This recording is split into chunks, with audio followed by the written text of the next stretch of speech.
నమస్కారం, welcome to I dream. ధర్మ మార్గం విత్ విజిత కార్యక్రమానికి స్వాగతం.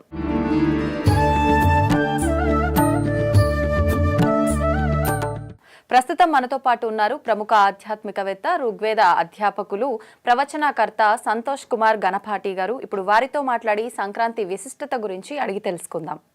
నమస్కారం అండి. ఓం నమో గణపతయే. ముందుగా మన ప్రేక్షకులందరికీ భోగి, సంక్రాంతి, కనుమ శుభాకాంక్షలు. గురుగారు, సంక్రాంతి రాబోతోంది. సంక్రాంతి అనగానే అందరికీ గుర్తొచ్చేది గాలిపటాలు, భోగి పళ్ళు, భోగి మంటలు, హరిదాసులు, గంగిరెద్దుల విన్యాసాలు, ఇవన్నీ కూడా గుర్తొస్తుంటాయి. దీంతో పాటు ఇంకొకటి, మనకు సంక్రాంతి అనేది మనందరము జరుపుకునేది సంవత్సరంలో ఒక్కసారి మాత్రమే, అది కూడా ఈ జనవరి మాసంలో వచ్చేది మాత్రమే మనం జరుపుకుంటాం. కానీ ప్రతి నెల మనకు సంక్రాంతి ఉంటుంది అని చెప్పి మనం అవన్నీ జరుపుకోము. ప్రత్యేకించి ఈ మాసంలో వచ్చే ఈ సంక్రాంతినే జరుపుకుంటాము. ఎందుకని? మనం మిగతా పండుగలన్నీ కూడా ఒక రోజుకి పరిమితమయ్యి ఆ విధంగానే ఉంటూ ఉంటాయి. కానీ సంక్రాంతి అనగానే మనకి 3 రోజులుగా మనం జరుపుకుంటూ ఉంటాము. ప్రతి ఒక్క రోజు కూడా దేనికది విశిష్టత కలిగి ఉంటుంది. ఏంటి ఆ విశిష్టత గురించి తెలియజేయండి. సంక్రాంతి పండుగ ఏ విధంగా జరుపుకోవాలి, సంక్రాంతి గురించి చెప్పండి అని అడుగుతూ ఉన్నారు. సంక్రాంతి అని అంటే అర్థం ఏమిటంటే సంక్రమణము అని అర్థం అండి. సూర్యుడు యొక్క సంక్రమణం. ఏమిటా సంక్రమణము అనంటే కనుక సూర్య భగవానుడు ఒక రాశి నుండి మరొక రాశిలోకి ప్రవేశించడాన్నే సంక్రాంతి అనే పేరుతో మనం పిలుస్తాం.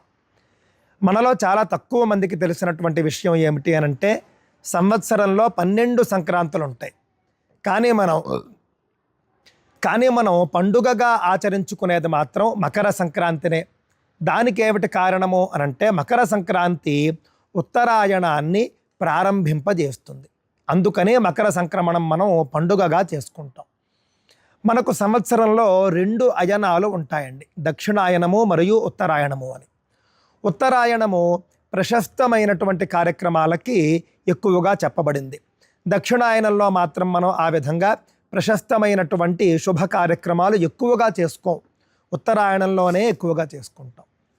కావున ఉత్తరాయణ ప్రారంభకాలం కాబట్టి మకర సంక్రాంతిని మనం పండుగగా చేసుకుంటూ ఉంటాం. మొట్టమొదటి విషయం.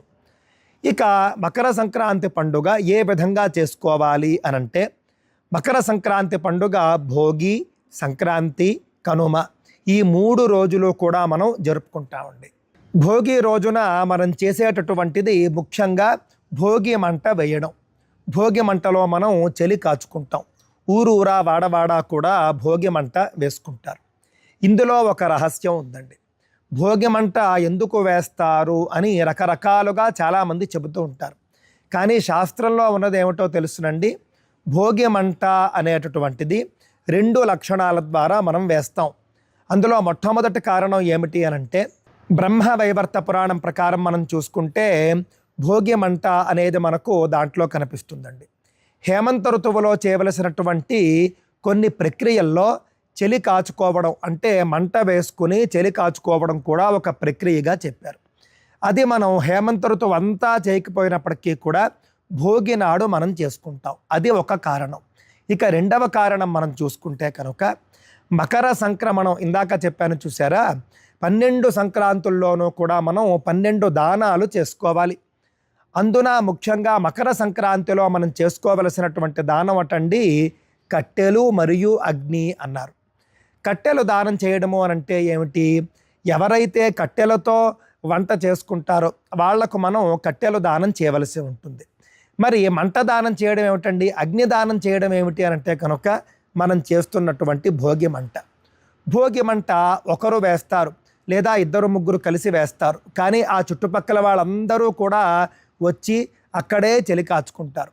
ఆ విధంగా మనం భోగి మంట రూపంలో మకర సంక్రమణ ప్రయుక్త అగ్నిదానాన్ని కూడా చేసుకుంటూ ఉన్నాము అనే విషయాన్ని గుర్తించాలి మనం. కావున భోగి మంట ఎవరు వేస్తారో, కట్టెలు తీసుకుని వచ్చి కష్టపడి ఎవరైతే మంట వేస్తారో, భోగి మంట వేస్తారో వాళ్లకు కూడా ఒక పుణ్యం ఉంటుంది. దృష్టిలో పెట్టుకోండి. ఎవరో భోగి మంట వేస్తే మనం వెళ్ళి చలి కాచుకున్నాం అనుకోండి, పర్వాలేదు, చలి కాచుకున్న ఫలితం మనకు దక్కుతుంది. కానీ మంట వేసిన వాళ్లకు కట్టెలు దానం చేసినటువంటి, అగ్ని దానం చేసినటువంటి పుణ్యం కలుగుతుంది. కావున భోగి మంటతో మనకు పండుగ ప్రారంభమవుతుంది. ఆ తరువాతి రోజు సంక్రాంతి. సంక్రాంతి రోజున ముఖ్యంగా చెప్పబడినటువంటి కర్మలు: స్నానం చేయాలి. స్నానం చేసిన తరువాత కొత్త బట్టలు ధరిస్తాం మనం. ఆ తరువాత ముఖ్యంగా దానాలు చెప్పారు. దానం చేయాలండి. సంక్రాంతి నాడు మనం కొత్త బట్టలు వేసేసుకుని మనం షికారికి వెళ్ళిపోవడం కాదు. అది చేస్తే చేయొచ్చుగాక, కానీ ముఖ్యంగా స్నానము, దానము ఈ రెండూ చెప్పారండి. మనందరికీ తెలుసు, పల్లెటూళ్ళలో ముఖ్యంగా సంక్రాంతి నాడు స్వయం పాకం ఇచ్చుకుంటారు. పొత్తర్లు ఇచ్చుకోవడం అని అంటారండి. మన పట్టణాల్లో చేస్తామో లేదో కానీ పల్లెటూళ్ళలో మాత్రం గ్రామవాసులు ఖచ్చితంగా చేస్తారు. సంక్రాంతి అనంటే ఆ విధంగా స్వయం పాకం ఇచ్చుకోవడం అనేటటువంటిది పల్లెటూళ్ళలో ఆచరిస్తారు. వాళ్లకు తెలుసు సంక్రమణం రోజు నాడు, సంక్రమణ పుణ్యకాలంలో దానం చేయాలి అని. చాలామంది పితృదేవతల ప్రీతి కోసం కూడా చేస్తారు. ఎందుకు అనంటే సంక్రాంతి నాడు శ్రాద్ధం చేయాలి. శ్రాద్ధం చేసేవాళ్ళు శ్రాద్ధం చేస్తారు. కావున ఆ శక్తి లేని వాళ్ళు, ఆ అవకాశం లేని వాళ్ళు శ్రాద్ధ ప్రయుక్తంగా స్వయం పాకం ఇచ్చుకుంటారు. దాన ప్రయుక్తంగా కూడా స్వయం పాకం ఇచ్చుకుంటారు. ఈ స్వయం పాకం ఈ సంవత్సరం ఇచ్చుకోవలసినటువంటి సమయం ఏమిటి అనంటే కనుక మకర సంక్రమణం అండి మధ్యాహ్నం 2:39 వస్తూ ఉన్నదండి. సూర్యుడు మకర రాశిలోకి ప్రవేశిస్తున్నటువంటి సమయం మధ్యాహ్నం 2:39. కావున పుణ్యకాలం ఎప్పటి వరకు అనంటే కనుక సూర్యుడు మకర రాశిలోకి ప్రవేశించినప్పటి నుండి ఆ రోజు సూర్యాస్తమయం వరకు పుణ్యకాలము. కావున మనం రాజమండ్రిలో మనం సూర్యాస్తమయం చూసుకుంటే కనుక సాయంత్రం 5:45 కనిపిస్తూ ఉన్నది. కావున మధ్యాహ్నం 2:39 నుండి సాయంకాలం 6 వరకు మనం ఈ యొక్క దానాలు ఇచ్చుకోవచ్చు, స్వయం పాకాలు ఇచ్చుకోవచ్చు.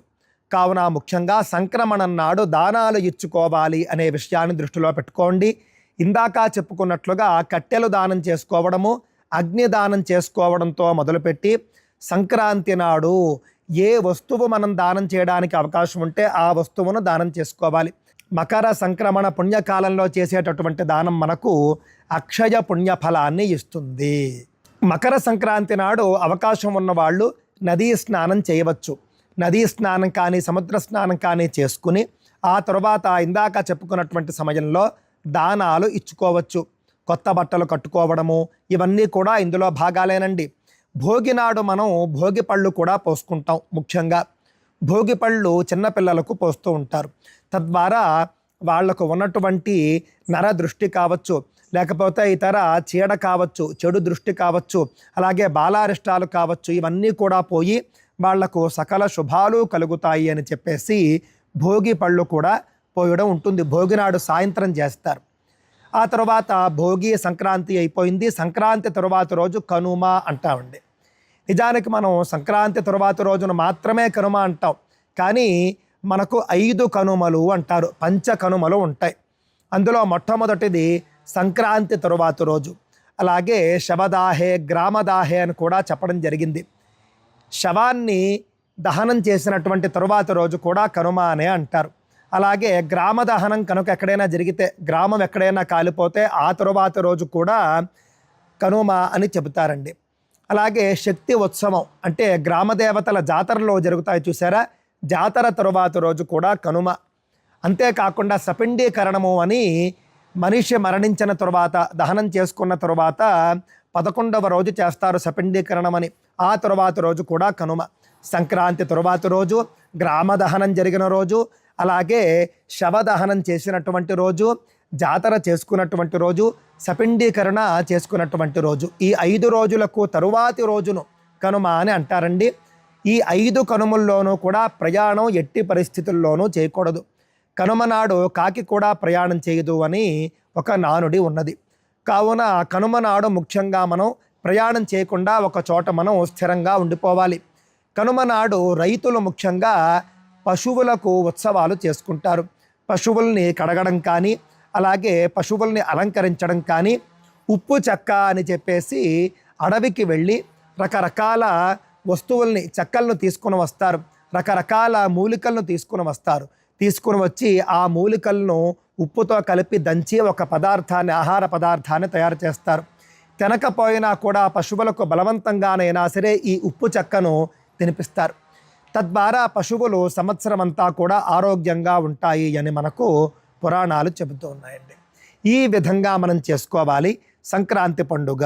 సంక్రాంతి పండుగకు సంబంధించి మీకు మరేమైనా సందేహాలు ఉంటే కనుక తప్పక నన్ను అడగండి, నేను తెలియజేస్తాను. సంక్రాంతి విశిష్టత గురించి చాలా చక్కగా తెలియజేశారండి.